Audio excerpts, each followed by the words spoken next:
hanjabaad culus oo ka timid xogayaha guud ee qaramada midoobay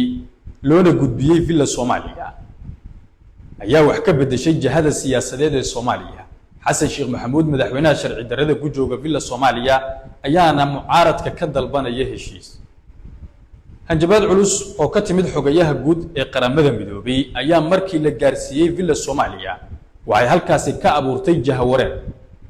iyadoo fadhiga ka kicisay madaxweynaha sharci darrada ku jooga villa Soomaaliya xasan sheekh maxamuud. xogayaha guud ee qaramada midoobay ayaa sheegay in qaramada midoobay ay la socdaan xaaladda cakiran ee siyaasadeed ee ka jirta Soomaaliya isagoo isla markaasi sheegay in xasan sheekh maxamuud muddaxileedkiisii rasmiga ahaa uu dhamaaday uuna ku fashilmay qancinta mucaaradkii ka soo horjeeday. xogayuhu waxa uu sheegay in haddii ay isfahmi waayaan xubnahan ayna ka wada hadli waayaan xaaladda siyaasadeed ee dalka ay qaramada midoobay si toos ah isku soo horfadhiisin doonto isla markaasina iyadu ay geli doonto xaalka siyaasadeed ee Soomaaliya iyo sidii dalkan doorasho looga qaban lahaa. sidoo kale qaramada midoobay xogayaha waxa uu sheegay in xasan sheekh maxamuud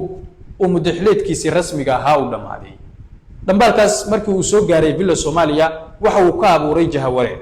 iyadoo xasan sheekh maxamuud uu iskugu yeeray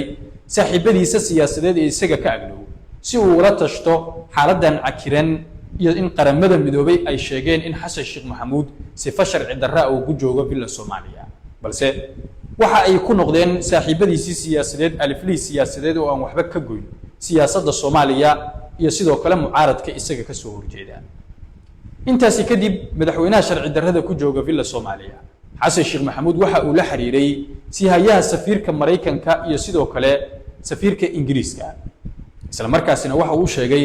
in ay dib u furaan wada hadaladii u dhaxeeyay isaga iyo mucaaradka ka soo horjeeda. waxa uu sheegay sidoo kalena uu la wadaagay in uu diyaar isagu u yahay in uu la heshiiyo mucaaradka maadaama culays siyaasadeed uu kala kulmay qaramada midoobay. sihayaha safiirka Mareykanka iyo sidoo kale safiirka Ingiriiska ayaana si toos ah ula xiriiray xubnaha madasha mustaqbalka Soomaaliyeed waxayna u sheegeen in xasan sheekh maxamuud uu la soo wadaagay in uu diyaar u yahay in uu la heshiiyo mucaaradka balse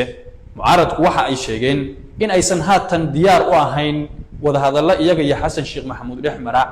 ayna yihiin kuwa mana awaal ah iyo waqti dhumis. sihayaha safiirka Mareykanka iyo sidoo kale safiirka Ingiriiska ayaa la filayaa inay gaaraan magaalada Garowe ee caasimadda dowlad goboleedka Puntland halkaasi waxa ay kulan kula yeelanayaan madaxweynaha Puntland Siciid Cabdullaahi Dali waxayna kala hadlayaan sidii dib ugu soo laaban lahaa wada hadallada u dhaxeeya mucaaradka iyo xasan sheekh maxamuud. balse xubno ka agdhow Dani sida ay nala wadaageen qorshaha Dani waxa uu yahay in uusan dib ugu soo laaban magaalada Muqdisho ee caasimadda Soomaaliya uu sheegay inuu kala kulmay isku daydil iyo sidoo kale inuu dalbanayo in shirka haddii la shirayo lagu qabto magaalada Garowe ama caasimadaha kale ee maamul goboleedyada haddii la waayana waxa uu dalbanayaa in lagu qabto magaalada Nairobi iyo sidoo kale Uganda. haddaba xasan sheekh maxamuud madaxweynaha sharci darrada ku jooga villa Soomaaliya oo dalbanaya heshiis uu la galo mucaaradka haddii uu dhamaaday muddaxileedkiisii rasmiga ahaa wuxuu soo kordhinayaa heshiiska haatan uu la geli karo mucaaradka.